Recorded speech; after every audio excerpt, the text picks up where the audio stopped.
আমরা কোম্পানির ব্যাকগ্রাউন্ড জানলাম, অর্থাৎ আমরা যে ফার্স্ট টাইম যারা খাবারটা খেয়েছি, ফার্স্ট টাইম কে কে খেয়েছেন? কে কে খেয়েছেন? গর্বের সাথে হাত তুলুন। ইয়েস, আমি খেয়েছি। ইয়েস। তো নিজেদের জন্য বিগ ক্ল্যাপ। এই খাবারের আমরা ব্যাকগ্রাউন্ড জেনেছি, কোথায় তৈরি হয়েছে, কারা বানাচ্ছে, কোনো চাচ্ছি না, ডক্টর সায়েন্টিস্ট। তো যিনি আমাদের জানালেন, স্যারের জন্য একটা বিগ ক্ল্যাপ করুন। ওকে, এবার আমার জন্য বিগ ক্ল্যাপ। আমি রীতা। হাই, আমি বিশ্বজিৎ।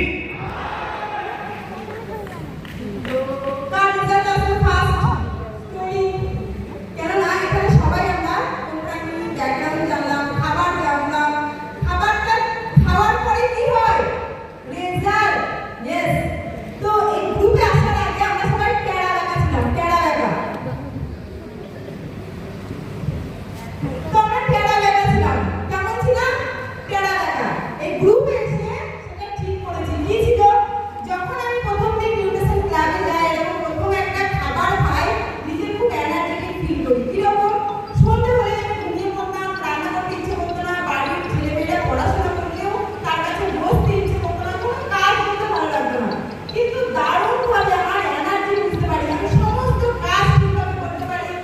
ছেলেমেয়েরা পড়াশোনা করছিল, তাদের কাছেও বসে থাকতে হয়েছিল, এবং সঠিক টাইমে ঘুম আর সকালবেলা ঘুম থেকে ওঠার এনার্জি একদম দুর্দান্ত ছিল। কন্টিনিউ করতে থাকি, খাবার পুরো নিজের হ্যাবিটকে চেঞ্জ করি। কার সাহায্য নিয়ে? আমার কোচের সাহায্য নিয়ে। এবং গ্রুপের প্রতিটা মানুষের রেজাল্ট শুনি, সেখান থেকে নিজে নিজে কিছু পরিবর্তন করতে থাকি। তার ফলস্বরূপ 3 দিনে একটা অ্যামাজিং রেজাল্ট পাই। কি? আমার বিকেলের দিকে বেশিরভাগ এরকম হতো, গলা জ্বালা, গলা দিয়ে খাবার আটকে থাকা, টক জল বেরিয়ে আসা, এরকম অ্যাসিডিটির সমস্যা হতো। 3 দিনে আমি সেই রেজাল্টটা দারুণভাবে বুঝতে পারি। আরো ভালো লাগা তৈরি হয়ে যায় নিউট্রিশনের প্রতি, কমিউনিটির প্রতি। প্রতিদিন ট্রেনিং মিটিং হয়, সেখান থেকে শিখতে থাকি, নিজের অভ্যাসকে প্রতিনিয়ত চেঞ্জ করতে থাকি। তার ফলস্বরূপ 3 মাসে আরো একটা রেজাল্ট পাই। ঠান্ডা সর্দির জন্য আমার এমন সমস্যা হতো, এই যে হয়তো এসি চললে, টেবিল ফ্যানের হাওয়া, বাইরের ওয়েদার চেঞ্জ, আমার প্রতিদিন সকালে সন্ধ্যা হাঁচি পড়তো, নাক দিয়ে জল গড়িয়ে পড়তো। আমি এর জন্য প্রচুর টেস্ট করেছিলাম, অ্যালার্জি টেস্ট, সেখান থেকেও কোনো রিলিফ পাইনি।